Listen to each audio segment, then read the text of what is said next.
আজ আমরা বিশেষভাবে সৌভাগ্যবান এবং সম্মানিত যে বাংলাদেশের তিনবারের নির্বাচিত প্রধানমন্ত্রী বীর মুক্তিযোদ্ধা শহীদ রাষ্ট্রপতি জিয়াউর রহমানের স্ত্রী বেগম খালেদা জিয়া আজ এখানে আমাদের মধ্যে উপস্থিত আছেন।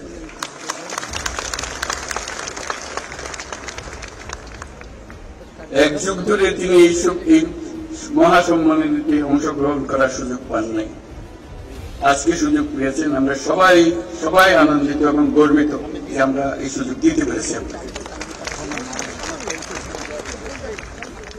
শারীরিক অসুস্থতা সত্ত্বেও এই বিশেষ দিবসে সবার সঙ্গে শরীর খাওয়ার জন্য আপনাকে আবারও ধন্যবাদ।